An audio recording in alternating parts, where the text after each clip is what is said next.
Good morning, everyone. We would like to thank the media representatives for being here today and joining us. And we are here to formally announce the initiative of short commitments of UNRWA, which was initiated by Slovenia, Jordan, Kuwait, and initially launched by a group of 16 countries in support of the agency.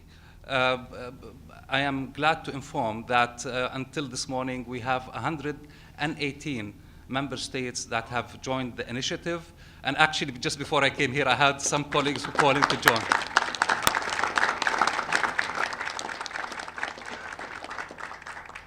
We thank them for their support, and we call on other members to join the initiative, which is open to all member states to sign anytime. The support for UNRWA during this urgent and difficult time is of vital importance. This agency is the lifeline for Palestine refugees in all areas of operation for the agency. And there is no other agency or body related to the United Nations or humanitarian agencies that's able to perform the functions that UNRWA is performing, especially with regard to education, health, and providing for the living in the areas of operation, including the occupied Palestinian territory. I now have the honor to give the floor to Her Excellency, the Foreign Minister of Slovenia, Mrs. Tanja Fajon. Please go ahead.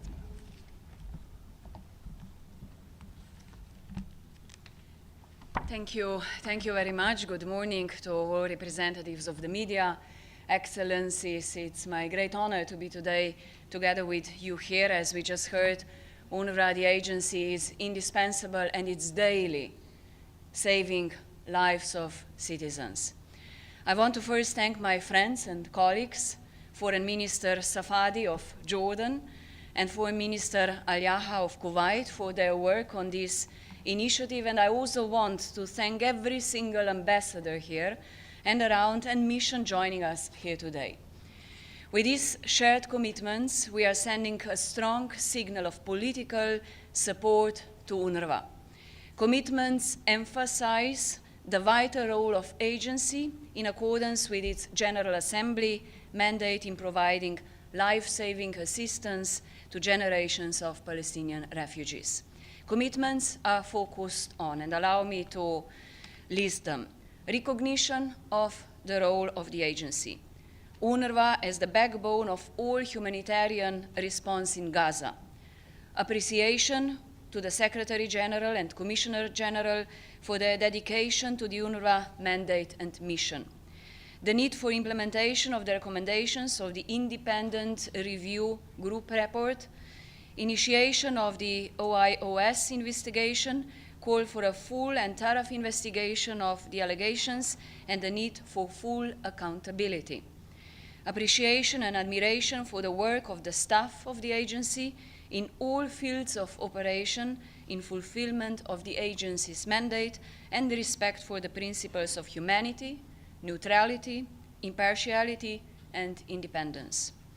The role of UNRWA as a pillar of regional stability, concerns about the extremely critical financial situation of the agency, efforts of donors and host countries to respond to the agency's financial crisis, and the importance of sufficient, predictable, and sustained funding support to the agency. Importance of cooperation of all states and other UN bodies with UNRWA, advancement of the visibility of and support to UNRWA's important work. And now, once again, thank you. There will be opportunity later for some questions, but I would like to invite His Excellency Ambassador from Kuwait.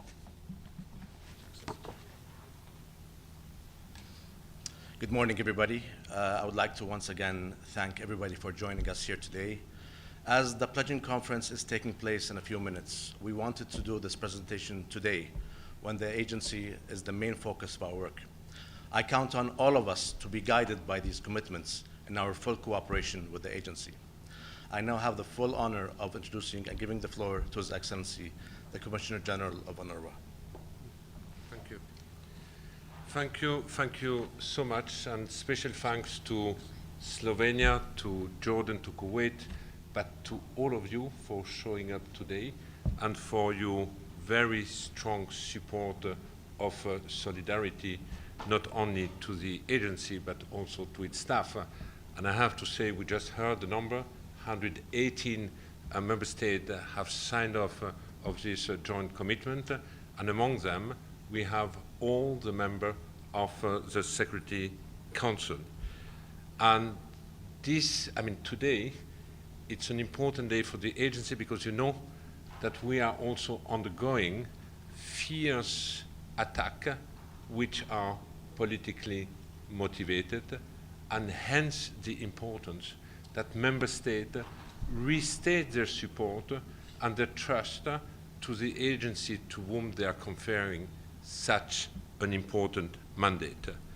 I have also to say that today your presence, personal presence, is also a tribute to our staff working across the region in, I would say, unprecedented, difficult circumstances.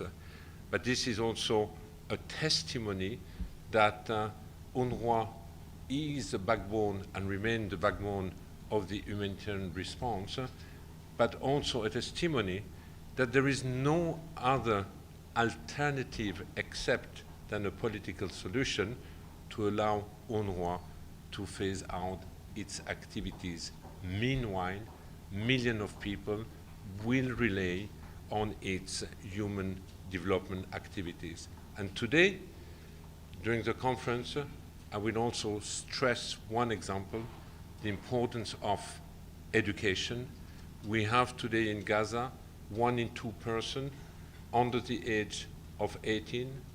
We have in Gaza more than 600,000 girls and boys living in the rubble, deeply traumatized, and for whom our joint commitment should be to bring them back as soon as possible in an education environment if we do not want to sacrifice an entire generation and sow the seeds for more violence in the future. So once again, on behalf of my colleague from UNRWA, on behalf of the Palestinian refugees, thank you so much for your support. Thank you.